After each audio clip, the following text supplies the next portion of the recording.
আজকে যাচ্ছি হজরত খানজাহান আলী রাদিয়াল্লাহু-এর মাজার এবং ৬০ গম্বুজ মসজিদ পরিদর্শনে। হজরত খানজাহান আলী রাদিয়াল্লাহুর মাজার খুলনা বিভাগের বাগেরহাট জেলায় অবস্থিত।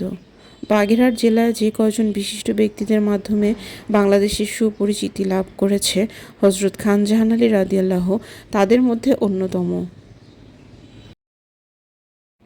ভারতেও জন্মগ্রহণ করলেও তিনি বাংলাদেশের যশোর বাগেরহাট অঞ্চলে আসেন ধর্ম প্রচার করতে। বাগেরহাটে নির্মাণ করেন স্মরণকালের বিখ্যাত মসজিদ ৬০ গম্বুজ মসজিদ। এখানেই রয়েছে তার মাজার শরীফ।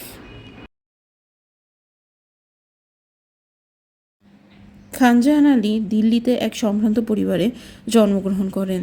তার পিতার নাম আকবর খাঁ এবং মাতার নাম আম্বিয়া বিবি। খানজাহান আলীর প্রাথমিক শিক্ষা তার পিতার কাছে শুরু হলেও তিনি তার মাধ্যমিক শিক্ষা গ্রহণ করেন দিল্লিস্থ বিখ্যাত ওয়ালি এ কামিল পীর শাহ নেয়ামতুল্লাহর কাছে। তিনি কুরআন, হাদিস, সুন্নাহ ও ফিকহ শাস্ত্রের ওপর গভীর জ্ঞান অর্জন করেন। তার মাধ্যমে অনেক হিন্দু ব্রাহ্মণ ইসলাম ধর্ম গ্রহণ করেন, যার মধ্যে গোবিন্দ ঠাকুর অন্যতম। হিন্দু সম্প্রদায়ের উপর তার খুব প্রভাব ছিল।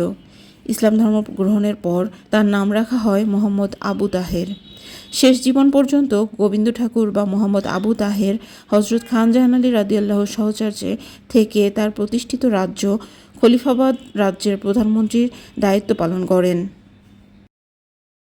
হজরত খানজাহান আলী রাদিয়াল্লাহু সমাধিস্থলের পাশেই তাকে দাফন করা হয়।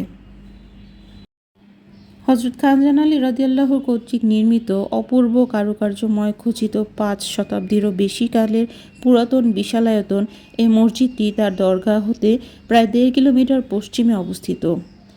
স্থাপত্য কৌশলে ও লাল পোড়ামাটির উপর লতাপাতার অলঙ্করণের মধ্যে যুগীয় স্থাপত্য শিল্পে এ মসজিদ এক বিশেষ স্থান অধিকার করে আছে।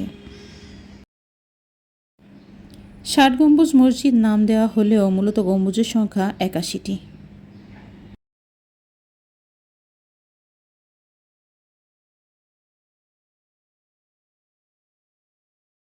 চলুন এবার আপনাদেরকে নিয়ে যাই খানজাহান আলী রাদিয়াল্লাহুর মাজার শরীফে। খানজাহান আলী রাদিয়াল্লাহু ১৯৫৯ সালে দরবার গৃহে এশার নামাজরত অবস্থায় ৯০ বছর বয়সে মৃত্যুবরণ করেন।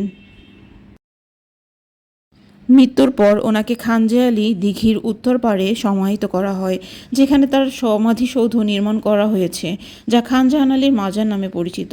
সমাধিসৌধের প্রাচীর ২৫ ফুট উঁচু এবং ছাদে একটি বড় গম্বুজ রয়েছে। এই সমাধিসৌধের ভিতরে একটি পাথরের বেদিতে ওনার মাজার অবস্থিত।